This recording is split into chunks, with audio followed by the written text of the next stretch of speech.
আমাদের ক্লাসের না?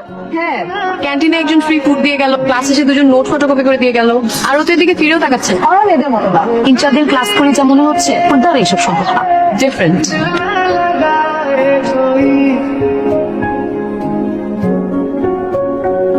এই ফাইলে তোমরা প্রত্যেকে তার নাম, মোবাইল নাম্বার আর ইমেল অ্যাড্রেস।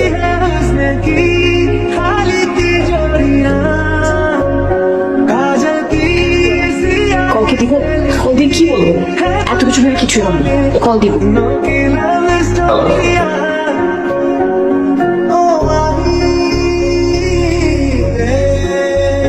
কই কই কত বলে ধরছে?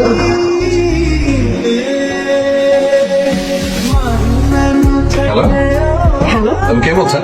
আমি চক্ষু হাসপাতাল থেকে বলছি। আপনার কি চোখে সমস্যা আছে? না তো, আমার কোনো চোখের সমস্যা নেই। আছে আছে, টুক ডানে বামে তাকায়, শুধু উপরে আর নিচে তাকায়। আপনি দয়া করে পাবেনটা বন্ধ করে বলবেন যে কে আপনি, কাকে চাচ্ছেন। না বলে কি করবেন? রাখছি। আমি জেরিন, কোন জেরে? আপনার ক্লাসমেট। আমার ক্লাস তো জেরে নামে কেউ নেই। আজ সকালে যাকে ক্লাসে ঢুকে দেখেছেন সে। ও, আপনার নাম জেরে? আমি তো জানতাম আপনার নাম জেরে। দেখুন, আপনি মেয়েদের প্রতি আগ্রহ দেখেন না বা কথাবার্তা বলেন না, এটা বেশ ভালো, কিন্তু তাই বলে নাম ভুল জানার কথা না করলেও পারতেন। আমি সত্যিই জানতাম আপনার নাম জেরে। এই জিনিসটা ইম্পর্টেন্ট। সরি। কিসের জন্য? আপনার রাগের পেছনের কারণটার জন্য। আপনার তো কোনো দোষ নেই, সো আপনাকে সরি বলতে হবে না। আমি সত্যি জানতাম আপনার নাম জেরি। এই নামটাও তো সুন্দর, শেষবারের মতো সরি বললাম। জেরি? আপনি কাল আমাকে আবার জেরি বলে রেখেছেন কেন? আমার তো মনে পড়ছে না। আমার কাছে প্রমাণ আছে, স্ক্রিনশট। ফ্রেন্ডস,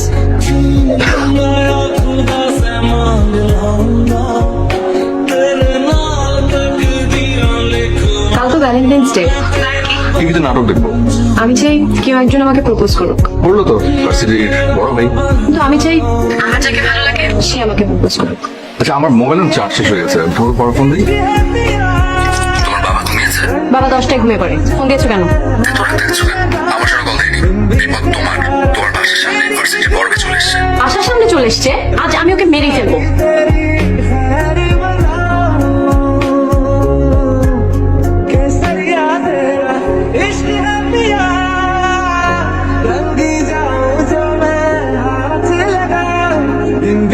কি হয়েছে? বাবা আমার বিয়ে ঠিক করে ফেলেছে। বিয়ে ঠিক করে ফেলেছে মানে? যা শুনেছো সেটাই বলেছি। হুট করে কিভাবে বিয়ে ঠিক করে ফেলে? কয়েকদিন ধরে এই কথা বলছিল। এরকম কথা তো কতই বলে। বাবা যে এবার এত সিরিয়াস হয়ে যাবে আমি সত্যি বুঝতে পারি না। আমি তোমাকে ছাড়া থাকতে পারবো না।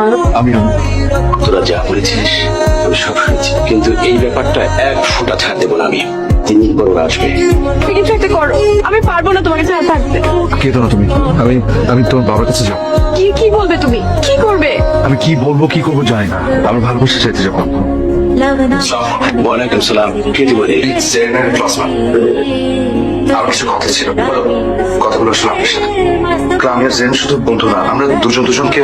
স্টপ, পরের শব্দটা মুখে আনবে না।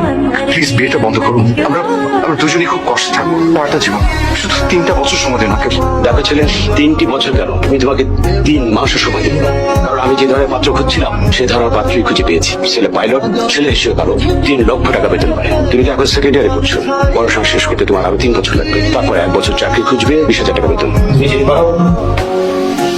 কেন নয়ন, আমার কাছে কিছু টাকা আছে, গয়নাও আছে। আমরা কালই পালিয়ে যাবো। পারবে না আমাকে নিয়ে পালাতে? আমি তোমাকে ভালো রাখতে পারবো। তুমি যেভাবে রাখবে আমি সেভাবেই ভালো থাকবো। নিজের কথা না ভেবে সারা জীবন আমাদের দিয়ে গেল, ভুলে যাস না এসব।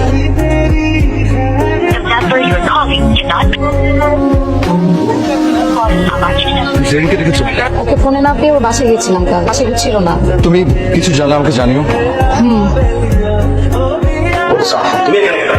জেনের সাথে একটু কথা ছিল। আর কয়েকদিন হলো আমি ওকে দেখি না।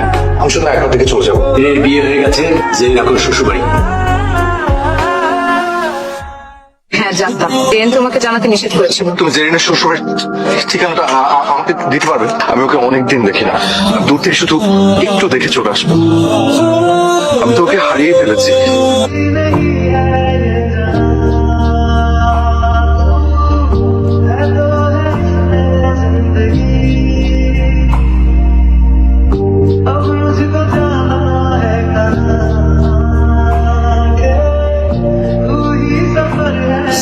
ভাবির কাছে আসছেন? না, ভাবি তো বাসেন, আপনি জানেন না? সিঙ্গাপুর এয়ারলাইন্স একটা চাকরি হয়েছে, দ্যাটস ওয়াই ভাবি এবং ভাইয়া দুজনেই 2 বছরের জন্য সিঙ্গাপুর চলে গেছে।